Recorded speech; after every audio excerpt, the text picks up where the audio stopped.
Tape ID, Thursday, 24th of March, 2022. It's the J-Files on Double J. Kaz Tran presents Placebo. End of Tape ID. The J-Files. Coming from the street. The J-Files. Yeah, it's still a great album. A wonderful accident, really. The J-Files on Double J. I'm of the Andy Warhol school of press, and Andy said very cleverly, I think, when in the 60s, you should never read your press, you should weigh it. Which I think he has a very, very good point there. If there's a band that's provoked as much controversy and outrage as they've aroused fascination and fetishization, particularly within the UK music press, it is Placebo. Their arrival was perfectly timed, landing in the mid-90s with a sound that merged punk, noise, glam rock and industrial, with songs about excess and androgyny. The art and aesthetic of these queer and cosmopolitan men was a much-needed antidote in the era of laddish Britpop. Placebo's coming up to 3 decades as a band and getting set to deliver what's perhaps their most outward-looking record in their 8th full-length album called Never Let Me Go, a record on which the group sound is urgent and energised as ever.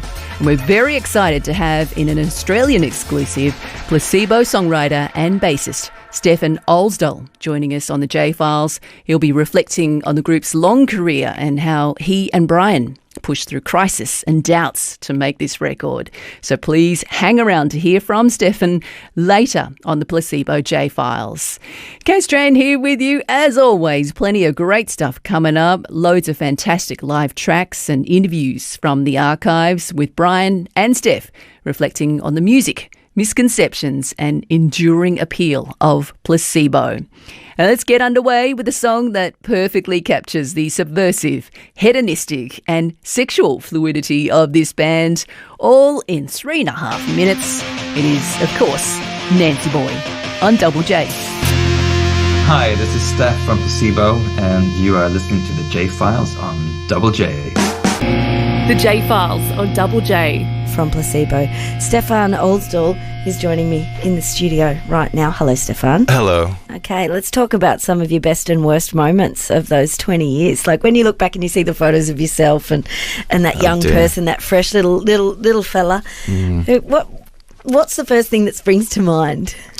Oh, I was so young when it all happened. Yeah. How old were you? I was 19. When it all kind of kicked off. Babies. I had to just sort of say goodbye to my high school teachers. Like, bye, I'm going on tour now, and and I've been on tour ever since. Yeah. So there was a lot of growing up in public, and we had success quite early on. And the British press are quite vicious. And I'm quite a sensitive soul, So it took me a few years to kind of develop some tough skin, Yeah. But through it all, we just held on to the music, That's the red thread. And I remember the first few days that me and Brian got together and started jamming, And I still remember them, and it just felt right, And that is what's carried me through until today, Well, you and Brian have been the core of the group and have remained so over those 20 years.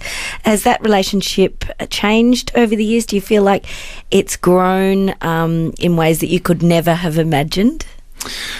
It's an interesting one. As youngsters, way back then. Because that's right, being stuck with someone that you grew up with or went to high school with would be great for a while, but I imagine as you grow into the full human beings that you are and become, sometimes it can be quite hard to maintain those friendships, whereas you've somehow managed to do it.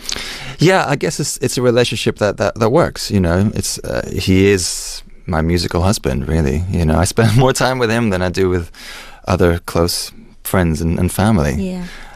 So it's a relationship that works, and it's based on mutual respect and values, morals, and the music that we still completely agree on. On Double J, Stefan Olsdahl speaking to Miff Warhurst in 2017 about his musical marriage between him and bandmate Brian Molko, which has sustained them for coming up to almost 3 decades now, and this week marking another very special milestone in the life of the band. That chat was taken while the band were in the country celebrating the 20 years of Placebo tour, a tour that did go on to have an impact on the making of the band's brand new album, which will be be learning and hearing more about when Steph joins us a little bit later in Placebo's only Australian interview about the record, Never Let Me Go. Very excited to have him join us a little bit later on this Placebo J-Files. And we're asking you this week as part of the J-Files, which song gives you that pure hit of Placebo? Loads of fans have been active early on the Double J socials. In fact, the song Come Home I'll send out to Dean on Instagram, and Nancy Boy, which played for you at the top, a fave for Josh and Gavin. Teffy Fox nominated almost a dozen songs that were their favourite, including Teenage Angst, Without You I'm Nothing, The Crawl, My Sweet Prince, Taste in Men. A bunch of those will be coming up for you in the next couple of hours we have together. And Tatiana on Facebook says, my favourite Placebo is Scared of Girls. Got to see them at the Metro in Sydney in the 90s, and Brian was utterly hypnotic. I can just imagine, Tatiana. Speaking about live stuff, I've got a fantastic live track recorded from the early 2000s on the way for you very soon on this J-Files. But let's take another track from the self-titled album right now, the only record to feature their original drummer, Robert Schultzberg, who also plays didgeridoo on a song which is coming up for you shortly as well. But in the meantime, let's check this one called Bruise Pristine, going out to Miley C on Double J. The J-Files on Double J. Now, when I spoke to you on the phone, I was a few months ago, you were on tour in Europe, and you were telling me that you were actually quite a shy person in many ways, and that the stage was a place where you could find your alter ego in many ways. Does that mean that you get nervous? It's not really an alter ego. I'd call it, sort of the flamboyant aspect of my personality, Yeah. Does it come to you naturally? I mean, is it the instant you walk on stage? It's pretty natural. No, not the instant. It can take a couple of songs sometimes, depending on sort of your confidence levels. Sometimes you're really raring to go, and sometimes it takes you a little while to get into it. But for me, it's kind of it's a necessary thing. It's like a tapeworm of the ego that I need to feed. That's a lovely image, isn't it? Yeah. I just thought of that, actually. That's good. So what about dealing with self-confidence? I mean, your job requires, I imagine, an enormous amount of it. And when there are times, like all of us have those times where you don't know if what you're doing is quite right, or you get that sense of self-doubt. What happens if you're in a room like this and there's 4,000 people on the other side of that, and you do have that sensation? Do you have ways of dealing with it? Well, you just have to soldier on, really. You just have to be brave, I think, and in the face of self-doubt more than anything, because you have to remind yourself. I like to think you have to remind yourself about how much of a gift you're given, and the responsibility that you have to entertain people there in that specific moment. And I think once you boil it down to such simplicity, that gives you the freedom to relax. On Double J, Brian Molko speaking with Robbie Buck backstage at the Hordern Pavilion in Sydney about the interesting push and pull of being a performer. And then we heard him in full performance mode delivering Pure Morning, captured by the Triple J live music team, a fave for a bunch of Placebo fans like Trash Disco Radio, who says the song is utter brilliance. It's a fave for Samuel as well as Alexander and Leona. Pure Morning, of course, part of the group's second album, Without You I'm Nothing, on which they were keen to push for a bigger sound that would really help them break further into the mainstream after the initial impact of that debut album. But before they really broke out in a big way, Placebo were championed by none other than David Bowie, who picked the band to support him on tour. Somehow he got a hold of their tracks, really liked them, and not only, asked them to tour with him, but also teamed up to record a sublime version of Without You, I'm Nothing, which I'm going to play for you really soon on the Placebo J-Files. Also, for the second record, Placebo had a new drummer in Steve Hewitt, who delivered some cracking intros, like on this next song on Double J. Brian, Stefan and Steve from Placebo, welcome to Australia, welcome to Triple J. How are you all? Not bad, thank you. Holding tight. Yes, a bit hungover? Yeah. Big night after the gig last night? No, not really, Just tiring. Getting close to exhausted. as well. This is not just a name drop for the sake of name dropping, but when I interviewed Courtney from Hole earlier this year, we were talking about that whole rock star situation which has come back into the music scene, especially in the last few years. 5-6 years ago it was the anti-rock star. Kurt didn't want a part of it. Eddie Vedder didn't want a part of it. But now with Marilyn Manson and others, there's this celebration of the rock star again. Do you feel like that is a justified statement to make, and do you feel like that you are now fitting into that sort of rock star mould? I really don't feel like a rock star right now. Most days you wake up and you don't, really. But I think that it's necessary, and I think that it's healthy, because it's otherworldly, really, and it's kind of fantastical. And something worth celebrating in the whole music scene. Absolutely. Something that which you saw coming as well? Did you see this sort of development in the music scene coming? I think the music business needed it to a certain extent. I think things were getting quite flat.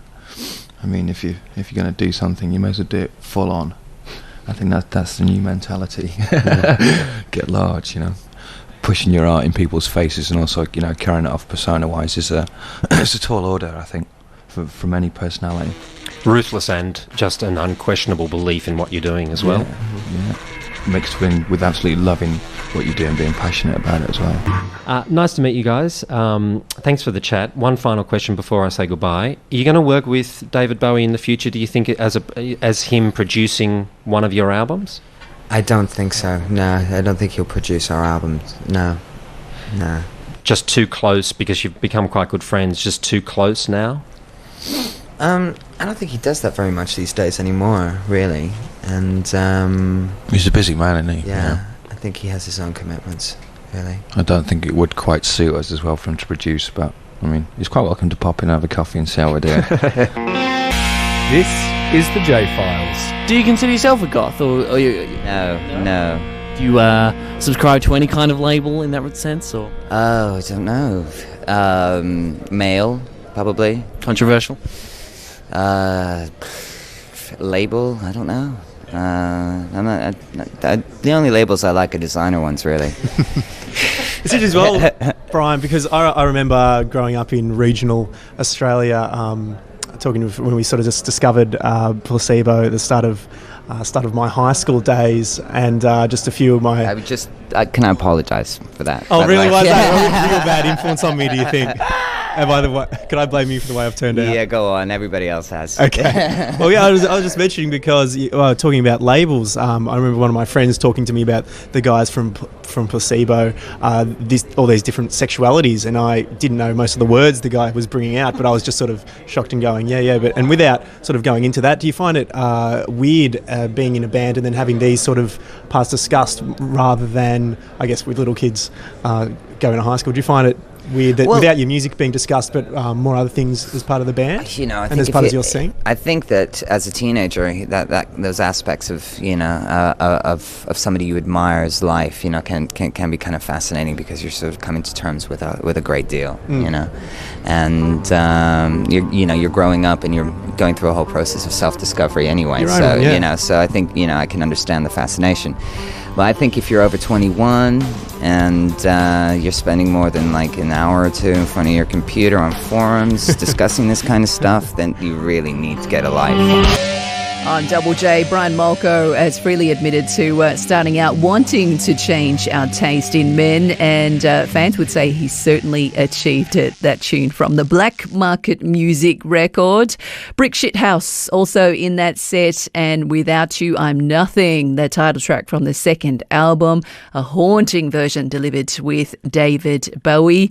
Oh, geez, if you're feeling the cold sweat and the chills rising listening to that song, then you weren't alone. That was a favourite for Jess, as well as for Firepuss, who got in touch on Double J's Facebook page and says, My dad took me to see them at the Enmore. Hope you're having some wonderful memories hearing that tune, Firepuss.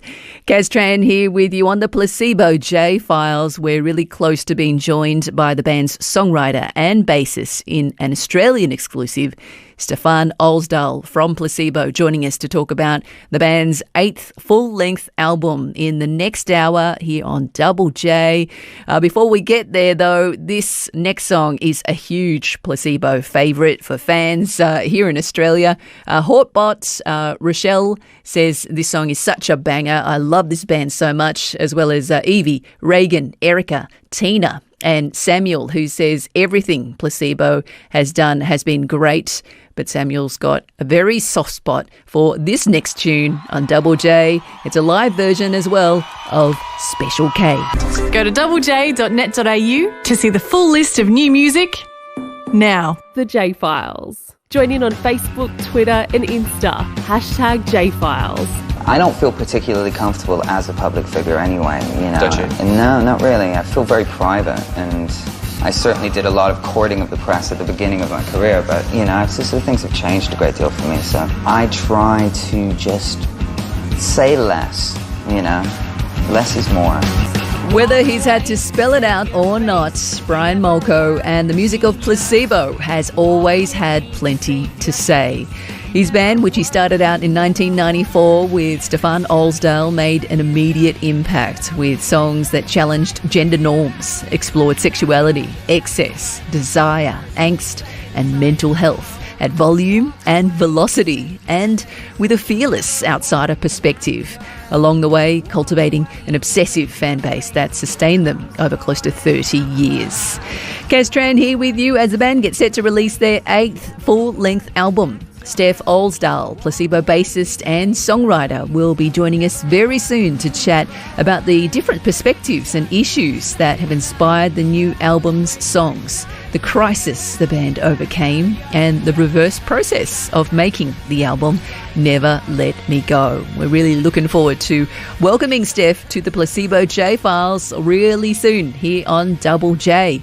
In the meantime, keep your favourite Placebo song suggestions coming. What Placebo song gives you that pure hit? Let us know on the Double J socials. In the meantime, let's check out a track from their 4th album, the evocative imagery of this song called This Picture on Double J. This is the J-Files. Music and politics have always been, you know, vaguely intertwined with Placebo. Not necessarily overtly, but in ways you've always commented in, whether it be visual ways or whether it be, you know, lyrically and musically. You've always touched on, you know, different ways of experiencing life, particularly in terms of gender and sexuality and that sort of thing. You're playing Margaret Court Arena, and the namesake behind that arena is someone who's quite publicly outspoken against something that's happening politically in Australia at the moment, gay marriage, same-sex marriage. How does that feel as a performer to be in that situation? We travel, we play a lot of countries, and we wouldn't play in these countries if we agreed with the government's policies. You know, I've had death threats in Morocco, you know, which is a Muslim country. We've been to Russia, which is openly criminalizes any kind of propaganda for non-traditional sexual relations. So a lot of countries have not moved as far as I'd like, you know, in terms of equality and justice, essentially. Yeah, I mean, I've been following closely what's going on here in Australia. You know, I know it's very topical at the moment with the same-sex marriage, which is happening. And it's, you know, Australia's come a long way. You know, I'd wish it'd come further. You know, and a lot of friends here, and you know, they would agree with me. And for me, it's just, I think humankind would look back on today and kind of go, well, what were we thinking? Why didn't we treat everyone equally? Why didn't everyone have the same rights? You know, it's like we look back now, and however many years ago, women got, you know, the right to vote. Yeah, do you know what I mean? We weren't even allowed in front bars in Australia at the pub until, you know, the 60s, I think. And how do people look at that now? Archaic. Yeah. Incredibly archaic. So I think, you know, this whole issue, you know, which is, you know, the hot topic at the moment, will be seen in a similar way in the future. Yes. But it does take people to speak out about it for things to move, you know. And I do think that it is a little bit ironic that we are playing, you know, this venue tonight.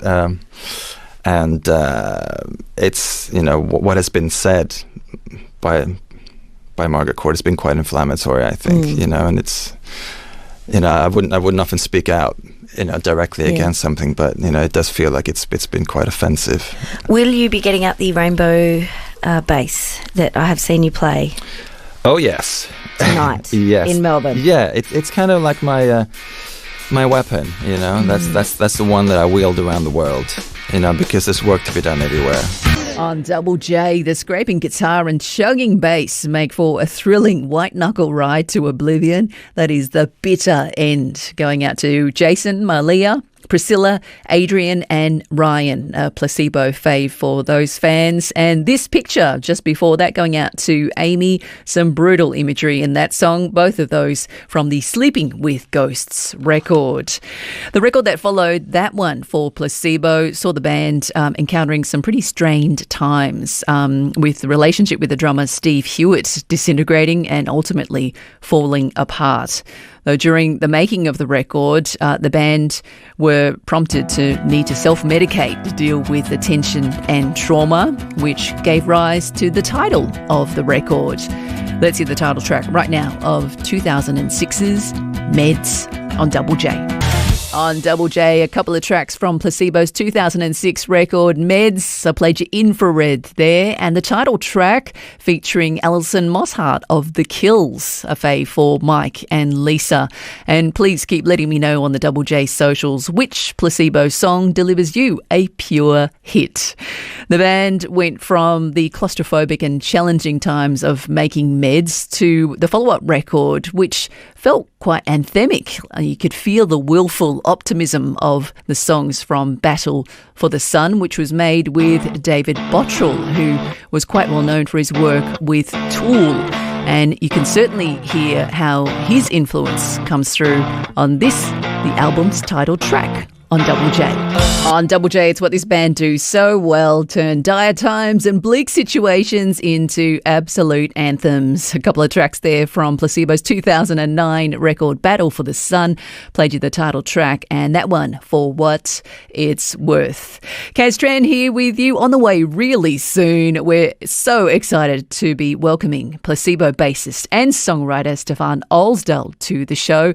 In an Australian exclusive interview, he will be joining us to talk about the background to the making of the band's 8th full-length record, which is very much a tale of a band confronting some big issues within their own ranks and of society and the state of the world generally.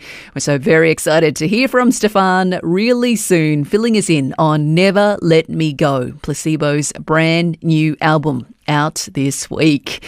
First, let's grab this one from the album that preceded it. On Double J, this is Too Many Friends. On Double J, in that set of music tracks from Placebo's 2013 album Loud Like Love, the title track, and Too Many Friends. And you also heard Beautiful James, the first in a series of singles, giving us a good taste of the brand new Placebo album due out this week called Never Let Me Go, the group's first full-length album in 8 years. And it gives me huge pleasure to welcome Placebo's very own Stefan Olsdal to the J-Files this week on Double J. Stefan, hello. Thank you so much for joining us for this special feature on Double J. Hi. It's so exciting to be able to speak to you this week, especially because you are just getting set to play the very first show as part of the Never Let Me Go tour. You're holed up in a hotel in Paris. Can we talk a little bit about where you're at right now and how you're feeling ahead of this show? Yeah, I'm in Paris, and tonight, like you said, is the first show of this kind of mini tour, I suppose, of the release of Never Let Me Go. So we're doing a handful of shows around Europe in kind of conjunction with that. So it's all go, go, go, you know. Like you said, we haven't put out an album in quite a while. So this all is, it's a bit of a shock to the system, you know, be slap bang with, the outside world and being back on the stage after such a long time, but also after this kind of lockdown, you know. So it's a bit of a double whammy. So a lot of feelings, a lot of nerves, it's a little bit like before we played our first ever show. That's kind of what it feels like. Wow, really? Gee. Yeah, it's kind of that intense, So I'm just hoping that muscle memory will kick in, and and the old doctor theater, the doctor that comes right before you go on stage and sorts you right out. You're coming up to close to 3 decades together. I'm sure the muscle memory will kick in. Congratulations to you and Brian on this new record. It's a record that sounds vital, it sounds urgent and fresh, but at the same time, it sounds like it could sit easily amongst all your other records. Not like, as though 8 years have passed, if you understand what I mean. Yes, it's... I think what we wanted to do with this record is, we're never going to get away from guitars, because we love guitars, and that's kind of, part of our DNA. But we really wanted to explore the synthesizer on this record. So we just kind of surrounded ourselves in the studio with all these vintage keys, and all types of keyboards, and said that on every track we need to have a synth or a keyboard. Because every time we do a record, we feel that we have to do it, in a slightly different approach, from a slightly different angle. If you listen to the track that you just played, Beautiful James, is so keyboard led, and we were kind of unashamedly, wanted to celebrate that. We wanted to approach the whole process slightly differently this time. So instead of doing what we do last, which is choose the artwork and the kind of the album title, Brian came with that to me first and said, let's start here and work our way backwards. What was your reaction to that? I mean, approaching it in reverse almost. Was that strange to you? Well, I mean, I've been with Brian for a long time, and I've kind of come to expect the unexpected. He does keep me on my toes, and I think that is a vital part, of not becoming too complacent, and I know I love the image. It kind of really resonated with me, and it felt a little bit dangerous, because I felt a little bit uncomfortable, and my confidence was not at its highest, because we'd had a bit of a break, and the previous tour wasn't the best tour for us, I think. So I was kind of in a little bit of a hole, but he pulled me out of it, and we kind of embarked on making this record. I mean, for me personally, the making of Never Let Me Go kind of enabled me to write myself out of that hole, and kind of get back to why I'm in a band, and why it's still important for me, and why we still have something to say. What sparked that fire in you again to want to continue, to kind of jump back in and feel energized about making music again? Yes, certainly. When we met up again, Brian's enthusiasm is very contagious. And also, I mean, the band is part of my DNA, and even if I wanted to stop, I don't think I could, because there's so much of me in this. And ever since we first started to write together all those years ago, I just remember that I felt how I felt when we first started to write together, and it just felt so right. And the music that was coming out I just thought to myself, this is the music that I want to hear. On Double J, that's Placebo and another taste from the upcoming 8th studio album, Never Let Me Go. You heard Surrounded by Spies, and Stefan Olsdal is with us on Double J, talking about this brand new Placebo record, which we're very excited to be sharing with you on the J Files this week. Stefan, I wanted to talk a little bit about, the themes that you and Brian are tackling on this album. I mean, would you agree that this album is more outward looking as an album compared to a lot of other Placebo records too? Yeah, I mean, when we made our first record in our early 20s, there was certain aspects of our personalities that, shone through it, and full of testosterone. I mean, if you listen to the songs back then, it's like we couldn't get to the end fast enough. And I think we felt that everything we did just kind of was amazing. And, we just wanted to go around the world and party and just sort of, show everyone how much we deserve to be listened to. I think it'd be a little bit sad if we were still the same people as we were, as when we were 20 odd. And I think, we just over the years have learned to accept that the only thing that's constant is change. And you kind of have to roll with that and learn to move on and learn when it's time to change, basically. And the albums have kind of let us, portray little snapshots of who we are at that particular time. And I think this album, is no different. Whatever happens outside the window is always going to affect you. Affects everyone. Because we're all in this together. And it's not really about telling people, what to think or how to feel. I think Brian, who's the main lyricist, he wants to write little narratives where he leaves it open enough for the listener to be able to live themselves, as part of those songs. And the previous albums, the way that we'd written them, we would go into a rehearsal room, the three of us, and just kind of jam ideas until they became songs, basically. So that process was different this time. We were in a studio and we were just the two of us. Yeah, I mean, there are certain aspects of of our relationship where we kind of complement each other. I'm the one who knows how to work Pro Tools, and I'm the one who knows the names of the different chords, and I kind of get a bit more theoretical about the whole thing. So and Brian is I suppose a bit more conceptual, and he's basically the songwriter, in terms of writing the lyrics. So we kind of we've had this kind of relationship, since day one. But I guess on this album, it kind of became a little bit more pronounced. And I think what happened during the lockdown is we pretty much finished the album by the time lockdown hit. But what that time kind of allowed us to do was to kind of on our own, kind of me at home and Brian at home at his, kind of really get inside each song, lyrically and musically, really kind of exploring the molecular structure of each song and really finding each track's identity and fulfilling each song's potential to a level that we haven't perhaps in the past. And I'm not talking about perfection, because it's easier now to make perfect because of all the technology that we have. You can remove squeaks and tune everything.